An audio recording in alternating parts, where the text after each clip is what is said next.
I've always admired Toshiba's Libretto series. Their range of sub-notebook PCs introduced in 1996.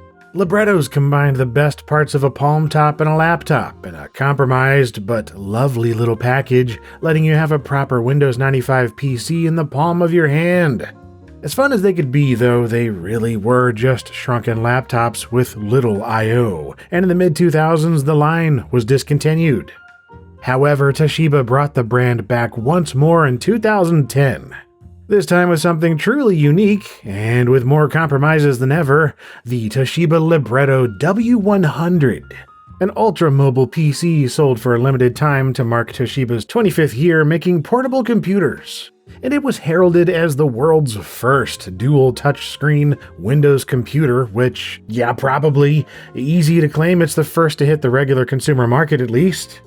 There were pre-2010 dual-screen prototypes and concepts that never went on sale, along with specialty products like the 2006 Astari 2VU that were mostly bought by the US government, and the Asus e-book reader that was planned for 2009, but seemingly never came out. Whatever was first, the dual touchscreen PC category is poorly documented and is not a common configuration, especially in a handheld sub-notebook size.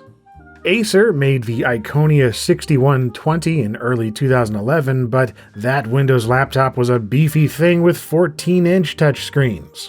And today we have machines like the various Asus ZenBooks and the Lenovo Yoga Book 9i, but these are all significantly larger than a Libretto ever was.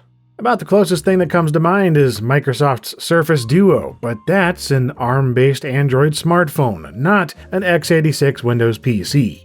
Even the Ayaneo Flip DS, while being a true Windows PC inside, doesn't have two matching full-size screens.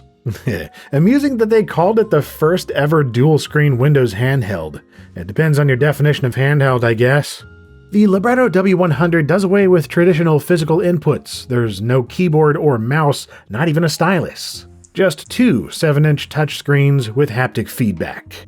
Back in 2010, this led to it primarily being compared to tablets and ebook readers like the iPad and the Kindle and the upcoming BlackBerry Playbook.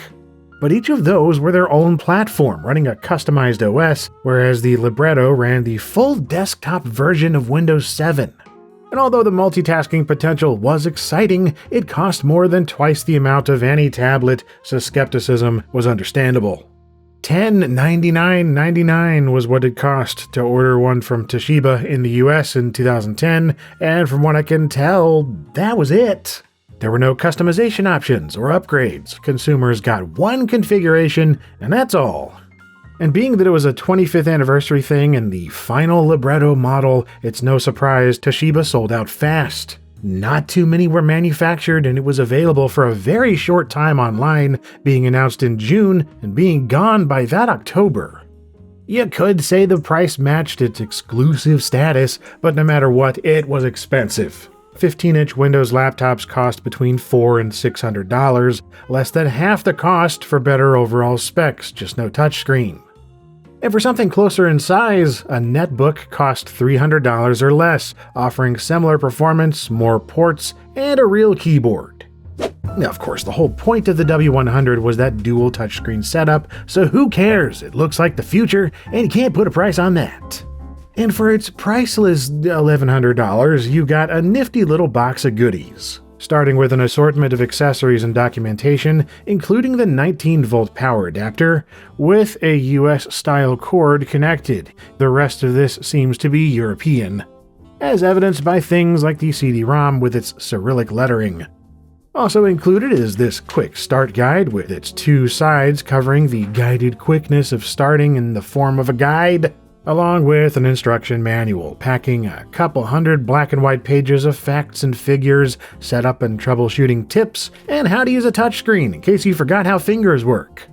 Also in the box is this delightful leatherette storage thing, debossed with Toshiba Libretto branding, an uncommon style of premium-feeling protective carrying case with a red velour interior for the computer to snugly slide inside of. There's nowhere to store the power adapter, so you'll still want a bag on the go, making me doubt its practicality, but hey, you can store it on a bookshelf like a weirdo, so that's something. And of course, there's the computer itself, a tidy clamshell design that unfolds into a beautiful little slab of handheld computing goodness. On launch, it was often compared to a thicker, wider Nintendo DS, and while I don't have one of those, I do have the newer 2DS XL, which is even larger than the DS or even 3DS was in 2010, but the Libretto W100 is even larger still, with its twin 7-inch screens compared to the XL's 4.88 and 4.1 inches. It's also much higher resolution, with a native 1024 by 600 on each capacitive TFT LCD. And it weighs just a little over 1.5 pounds on its own, with the battery adding another 5.5 ounces on top of that. The normal battery anyway, there was a heavier high-capacity pack that took battery life from 2 hours up to a possible 4. Nothing to write home about either way. Oh, and under the battery is another sign of this being a European W100, which, by the way, you may sometimes see called the W105, and to my knowledge, that was the business variant, whereas mine is the consumer one.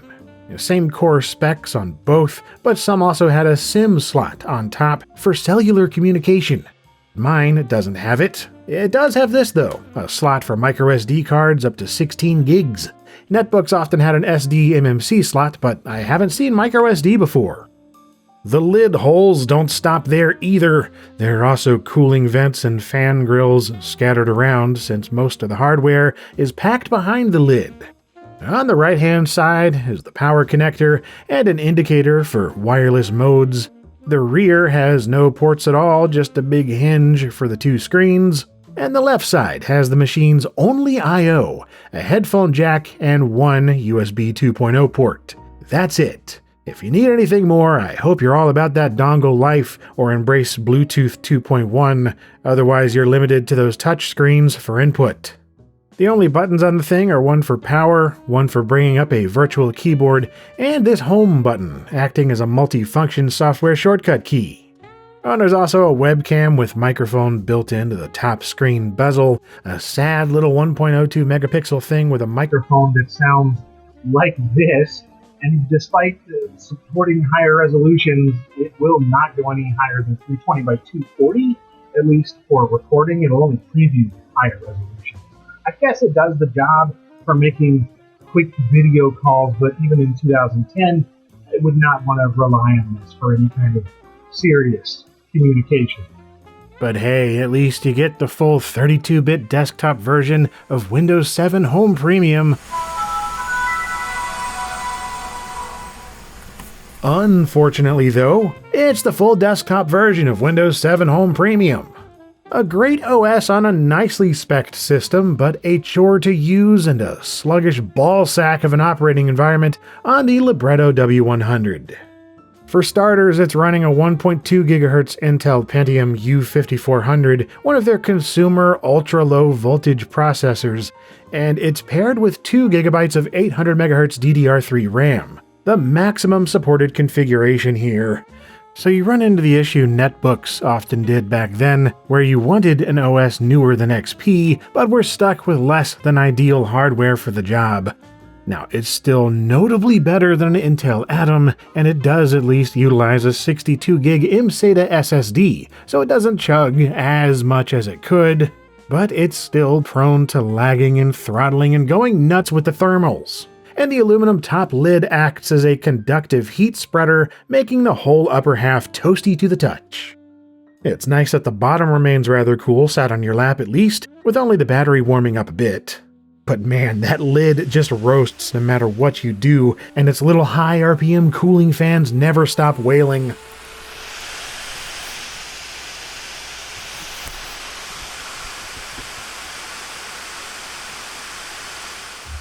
But even if the hardware was 10 times faster, Windows 7 is still a poor choice here because it's a desktop OS. And this is a dedicated touchscreen device. Dual touchscreens at that. So all the annoyances of using a non-touch optimized interface are doubled, and even with Toshiba's custom software, it just sucks to use.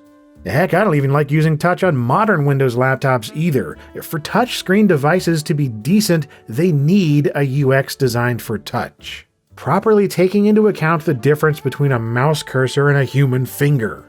Stock Windows 7 simply doesn't provide that.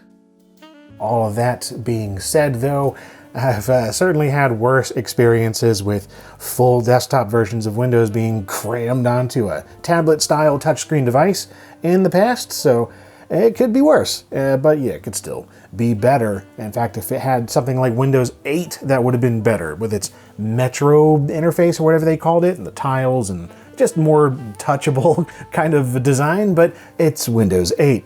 Would you really want to put that on here? And besides, that came out a couple years after this, so it wasn't even an option when this was made. Now, was there a Linux distribution of some kind that's touch optimized for systems of this generation? I'm not aware of one. If there is, let me know. I'd be kind of curious to see that, but just standard Windows 7 being treated really as an extended display, just two displays on top of each other as if you have two monitors, because that's what it is. And Windows sees it as two monitors. That's all it's doing. And so if you want, you can actually change the way that this works. Like if you wanted to do it side by side, it freaks things out. You know, for instance, if you want to just clone the two displays or have them, come on now, duplicated across both. There you go. Oh, yeah. Anyway, let's put that back. It's also important to note that you can really just touch one screen or another. You can't do both at the same time because it really is just one large desktop we're working with here effectively. And the mouse and keyboard are both treated, or both function like it's just an application being touched by a mouse.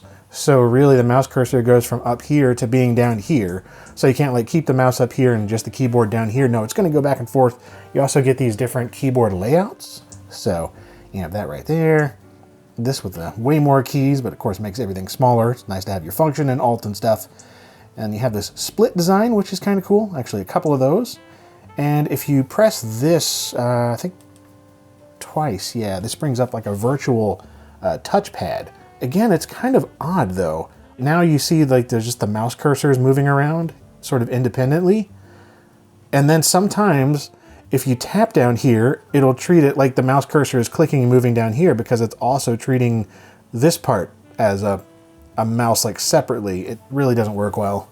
One thing that is really nice are the keyboard haptics.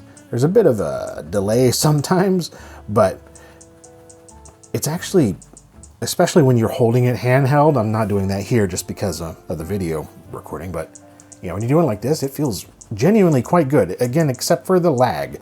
Sometimes it's a little bit laggy, but the haptics are actually pretty nice.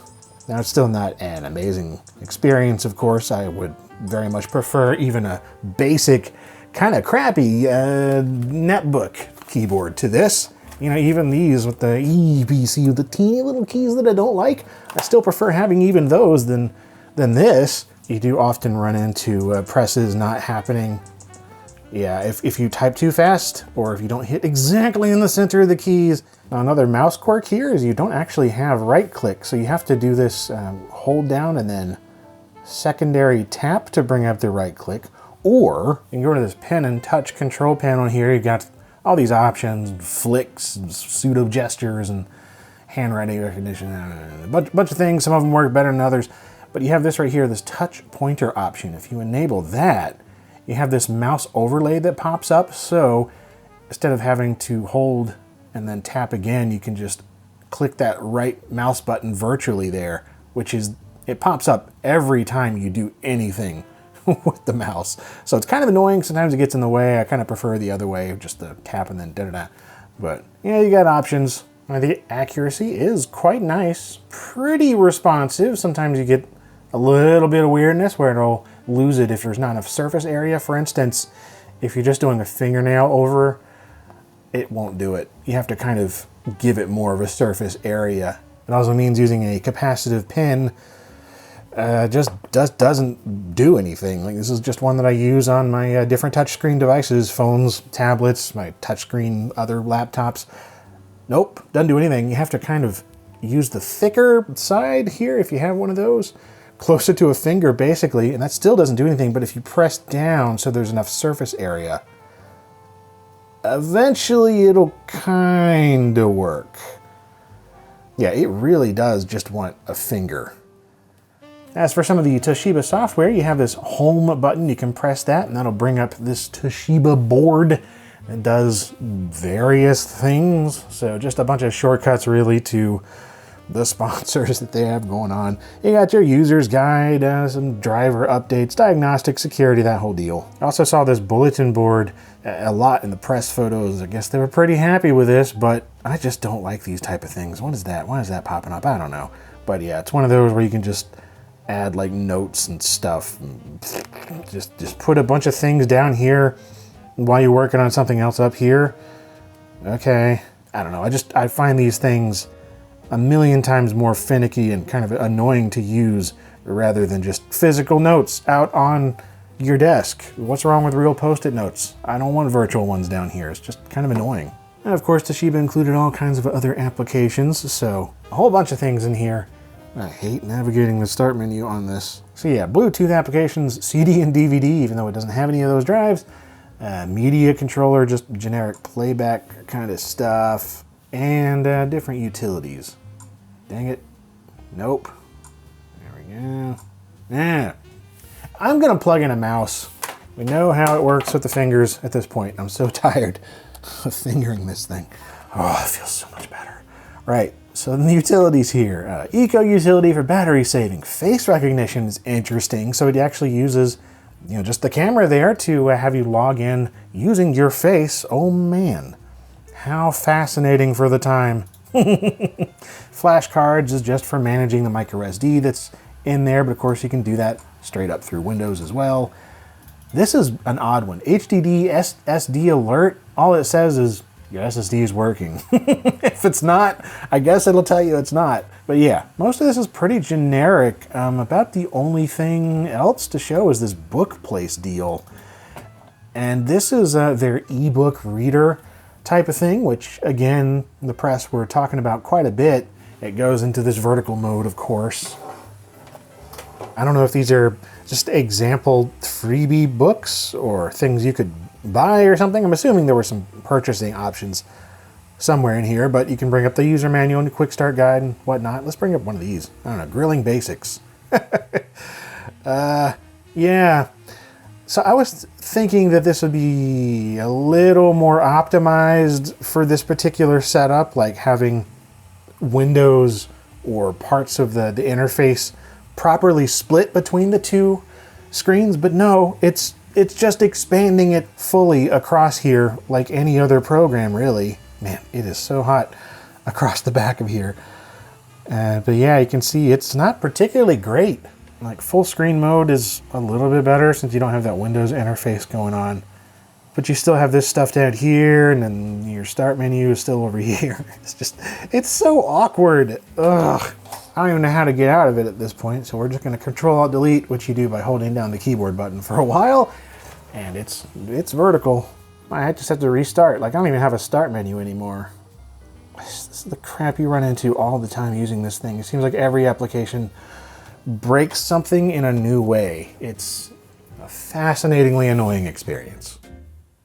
So what exactly is ideal on here in terms of use cases? Well, pretty much the main thing that I saw mentioned over and over in old reviews is the multitasking.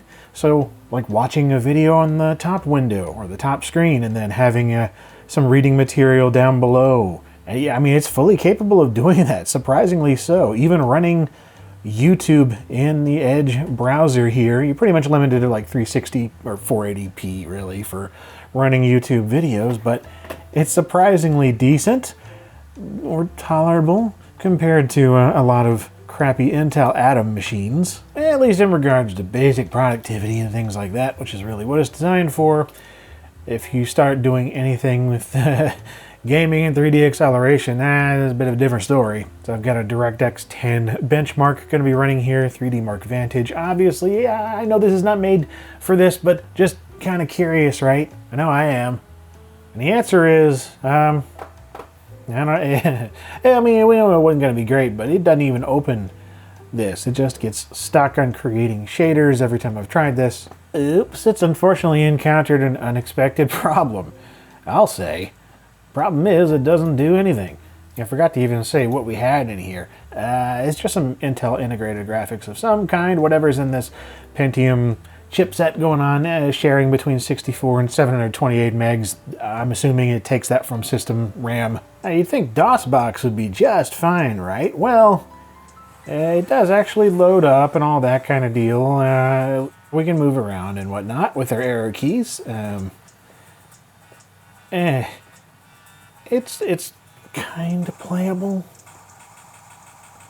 Control holds down there because it's treated as a toggle button, so you just kind of press it and it eventually will stop. No, it actually doesn't. I thought it did. But yeah, it stops whenever you press another button. And surprisingly, the arrow keys actually sort of function how you would think you'd be able to. Like you can hold up or back or left and right. You're able to just press, I think, 2 at once. That's the maximum multi-touch on here, but yeah, it's the toggle for like Control and Alt that kind of sucks. Let's try full screen here, though. All right, now here's where things get a little bit weird, and by that I mean it doesn't work at all. Yeah, the keyboard went away entirely. I don't know what. Well, okay, there it is. Let's go back into. Can we get back into full screen? Oh, try that.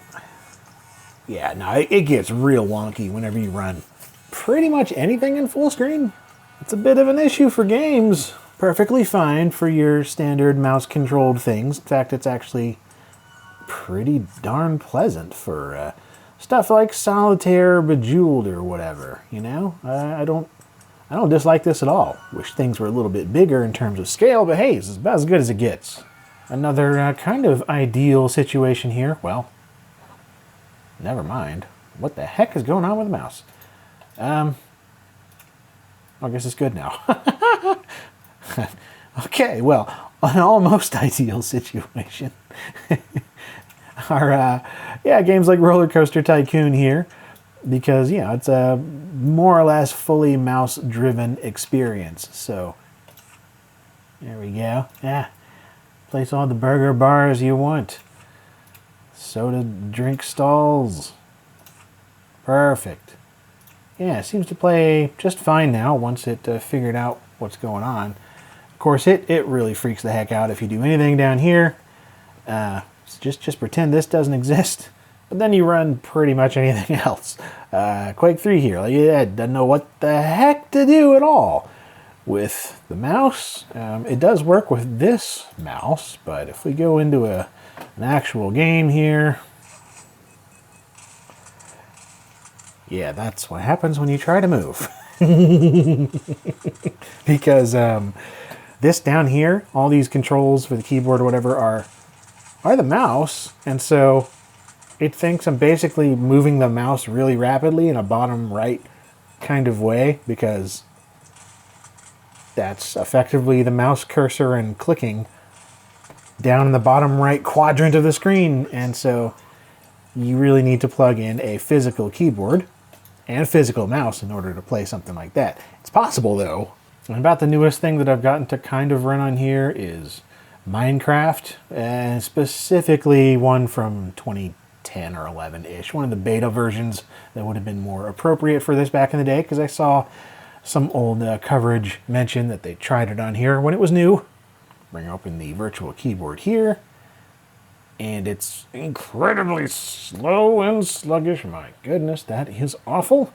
And this is the very lowest settings too, but again, you run into this issue where if you try to actually move using the virtual keyboard, it thinks that you're moving the mouse to the bottom right and clicking. You just gotta have a physical keyboard in order to do anything.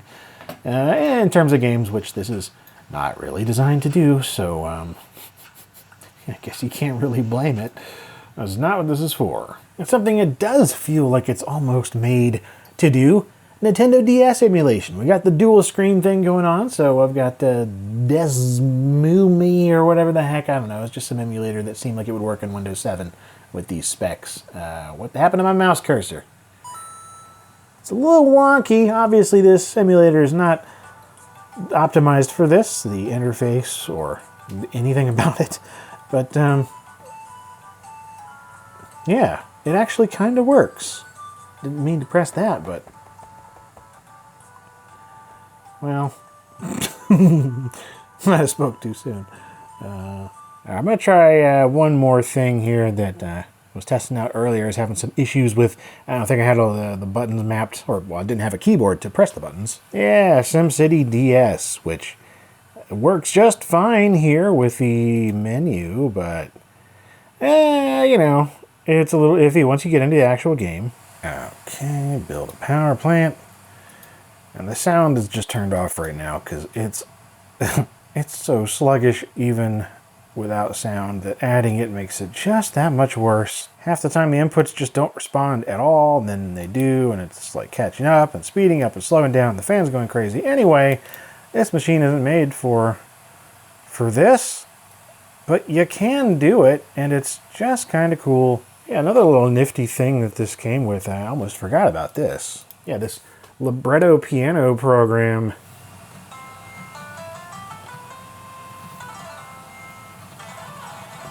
Yeah, kind of neat. Unfortunately, that limitation of just being able to press in two places at once gets in the way. So, yeah, only two-note polyphony here, but, you know, got some different voices and things. A charming demo. That's all that is.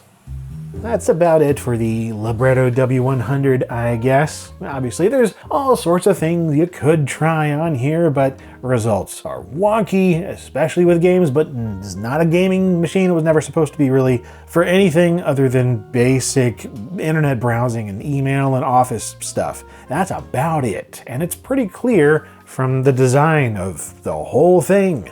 It's one of those devices that they did because they could do it, rather than they should. And why not? It was Toshiba's 25th anniversary of making little laptops and portables and things, so they were excited to just put out something cool.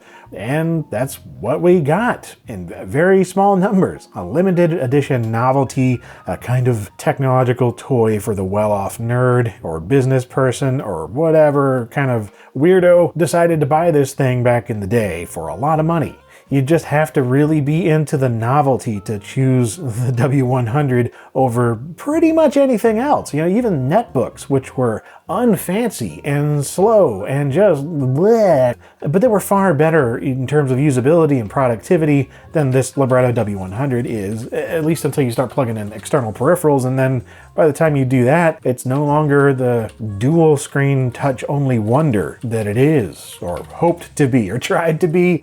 The ambition here and the experimentation is what I most admire. Anyway, if you've ever used one of these Libretto W100s, let me know what your experiences were, what you did with it, what happened to it. It's fascinating to me that this dual touchscreen idea was even hitting the market in 2010 at all. It's still such a niche design and form factor. Again, if you've ever used one of these, or even a modern dual touchscreen device, let me know your thoughts in the comments. It's a fascinating subcategory of computing, and I hope you enjoyed taking a look at it with me. If you did, then do stick around. I have more LGR things coming soon on tech, both old and not so old.